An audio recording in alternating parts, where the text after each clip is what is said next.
Here are solutions to homework set number 10 for ECE 111.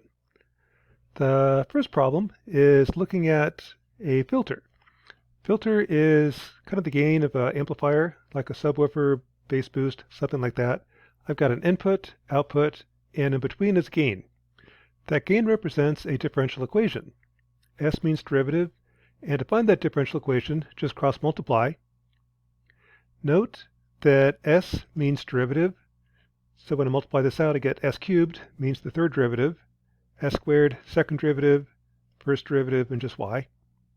So this differential equation is the same thing as that transfer function, just a different way of writing it. Or if you like prime notation, I can use prime to mean derivative. This is oftentimes used because it's a whole lot easier to write and type than all the d cubed y dt cubed. But same idea, same notation. The reason we use transfer functions, it makes solving differential equations much easier for sinusoidal inputs. This is the gain everywhere. The basic assumption is that everything's in the form of e to the st. If I have a constant like 5, this is equal to 5 times e to the 0t, or s equals 0. So at DC, for an input which is DC, all I care about is what's the gain at that frequency. Find the gain at DC times the input at DC, I get a number, and there's the solution to your differential equation. If the input is a sine wave, kind of the same idea. In this case, to represent a sine wave, I use a complex exponential. E to the j4t has a real part and a complex part. The real part is cosine 4t plus j sine of 4t. If I take the real part, I get a cosine. If I multiply by a complex number, the real part means cosine minus j means sine. So this guy right here means that the input is represented by the complex number 0 minus j5. Again, real part's cosine minus j5. The sine part is 5. And that's the whole reason for using complex numbers. With complex numbers, I can express cosine and sine all in just a number. The frequency, again, I'm assuming everything's e to the st, so s is equal to j4. That's this guy right here. This is the gain everywhere. All I care about is what's the gain at 4 radians per second. I get a complex number. And the real part means cosine, minus j means sine.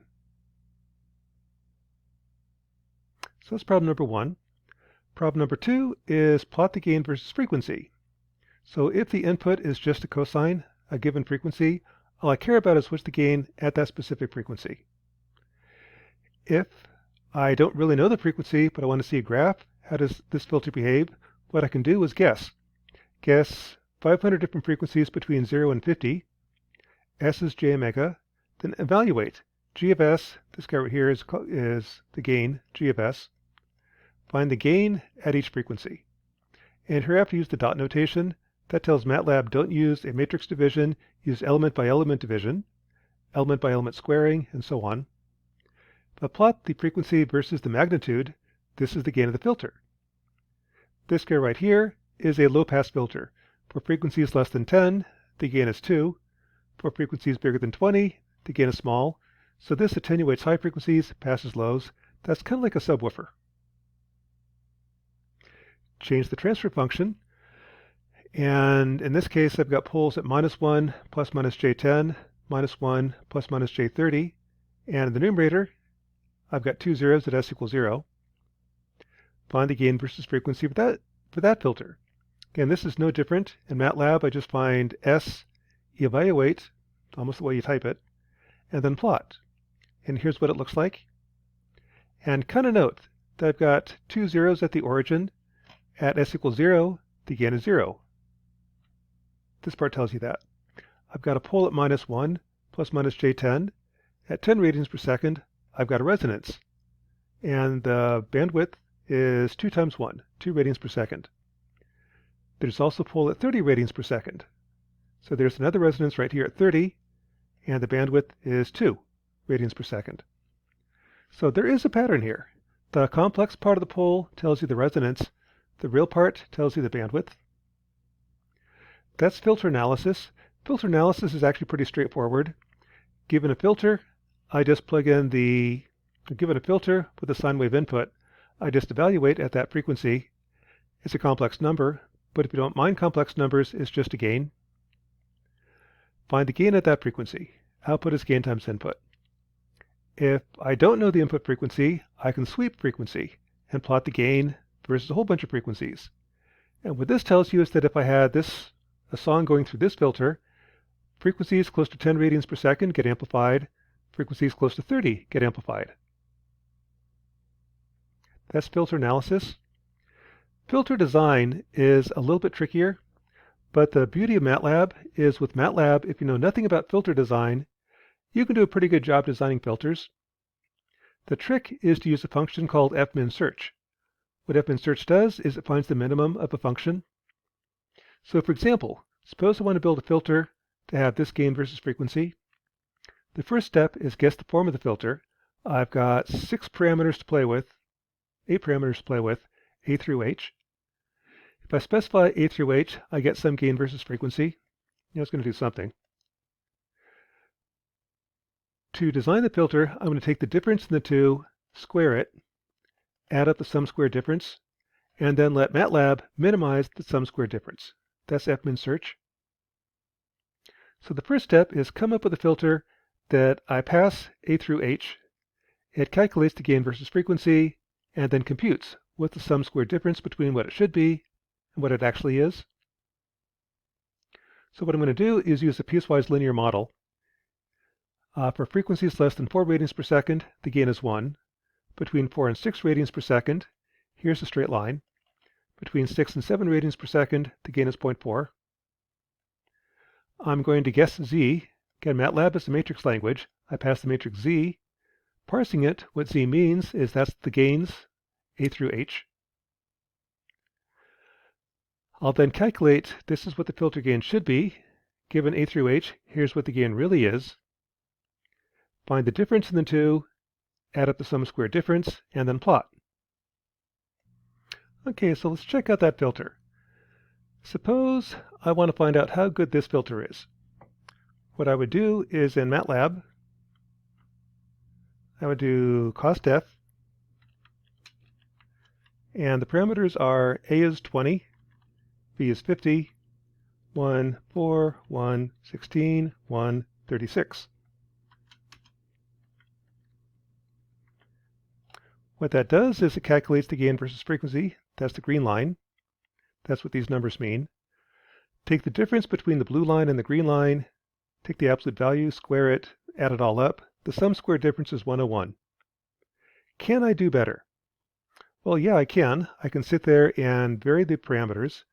Let's take this guy, move it out to 25. Increase the gain, increase A, make A a little bit bigger. So I can guess again, or let MATLAB guess for you. That's what fminsearch does. If I say ZE is fminsearch, I want to minimize this function called costf. That's my initial guess. Go. And what fminsearch is doing is it's actually doing an amoeba search.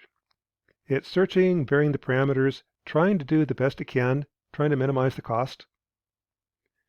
When I display it, it really slows it down, but it's kind of fun to watch. So let it run for a while. And you can kind of see the poles. There are 3 resonances. That's the 3 complex poles. The complex part is the frequency. The real part kind of tells you the bandwidth, how flat it is.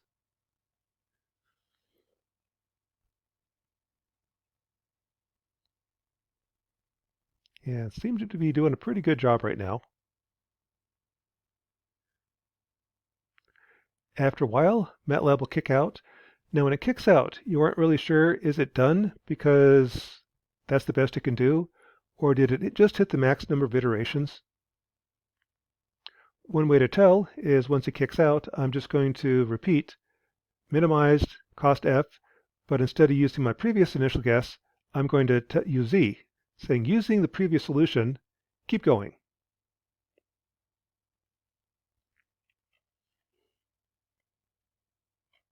So for example, after a while, I came up with these answers. To see if that's the max number of iterations or the best answer, I'm going to repeat. Call fmin search, but instead of using the initial guess from before, repeat. Plug in the solution from the previous iteration, keep going. What I'm looking to see is, can I make the steady state error or the sum squared error smaller? And it did. So this is a little bit better. When I'm done, or here I actually let it run one more time, and the error doesn't get any smaller, so this is probably the answer. When I'm done, this is A, B, C, D, E, F, G, H. That's the best MATLAB can do. This is the corresponding filter. There's your A, B, C, D, E, F, G, H. And here's what the gain versus frequency looks like. Now that's the neat thing about fmin search. You can do a lot with fmin search. If I know nothing about filter design, I can design pretty good filters using fmin search. You'll also be doing that when you get to 321, analog electronics, and 343 signals and systems. But for now, with MATLAB, using numerical techniques, you can do pretty darn good. So that is homework set number 10 for ECE 111.